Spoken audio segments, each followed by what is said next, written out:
shit. Here we go again. I don't know what to say. I'm just sad. I'm just sad. I mean, I think we should do a reshell now.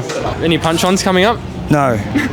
Good answer, because the 𝑑𝒓𝒐𝒂𝒍 here. We're here at Excel Garage, so these guys are obviously a massive help to our racing. And behind me is my car after the Excel Enduro. Unfortunately, there was a massive crash, as you guys have seen on screen, and the car's not looking too good. So I'm in a bit of a curveball right now about what to do for next season, because we've got a really damaged car which we can potentially fix, or we can reshell. There's pros and cons to both, which we're going to go through.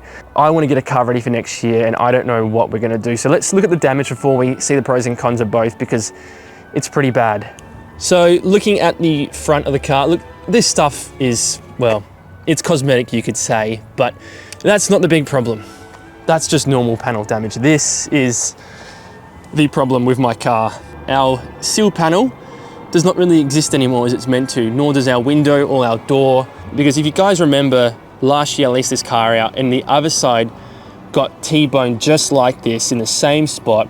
We repaired it, and that was like, okay, one big hit out the way, but now we've also hit this side, and the car's had a hard life. It's been logbooked since 2017. So end of the day, if we decide to fix this car, it can be done. I think our crash repairer will do it. It's gonna cost a lot of money still, and this car's had so many hits. It's never gonna be as good as it once was. It's just had such a hard life, this car, and even if we fix it, the whole thing is just, it's a mess. If we decide to reshell the car, it's gonna be a clean shell, clean roll cage, panels all lining up, no bog, which is great. And we've got a clean shell at home. We've got a silver car there. The big problem is the time factor. It's gonna take weeks. I mean, you know, if we were to do 4 afternoons in a weekend, we're not gonna get very far. You have to full on commit to this. It's a lot of work. I mean, we're gonna strip a whole car down, windows out, roll cage in, get it painted, install all the panels again. The bonus of doing it is, number one, I have one less Excel sitting in the backyard, which is great. The other pro, I guess, is that we'll have a spare motor, and have a spare gearbox, control arms, we'll have panels.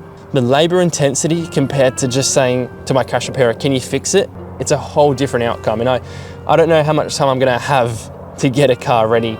Okay, we can open the door. Look at this damage.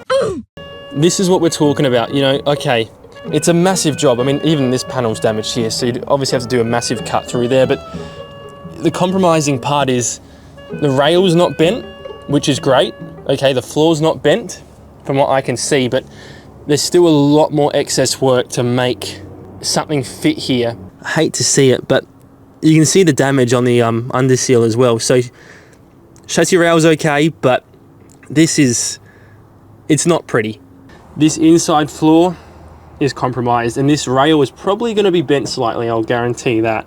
So it's not looking very good. I mean, look, the roll cage obviously is intact. I'm going to send some photos to my crash repairer. Going to go see him today, get his feedback, because I'm still not certain about reshelling it. I'm 50-50 in the middle.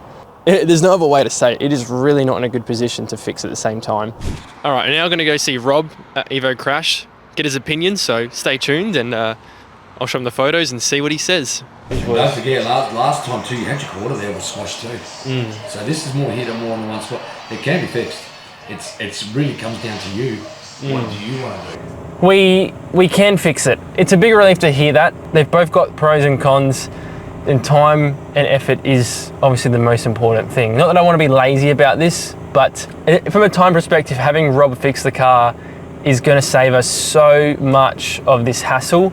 And there's going to be problems on the way that are going to come along with building a new car. Let me know in the comments what you guys think. We'll reset, go from here, and have an answer shortly, but that's all for today's video. Thank you for watching, and yeah, shit happens in racing. Sometimes you can't avoid it.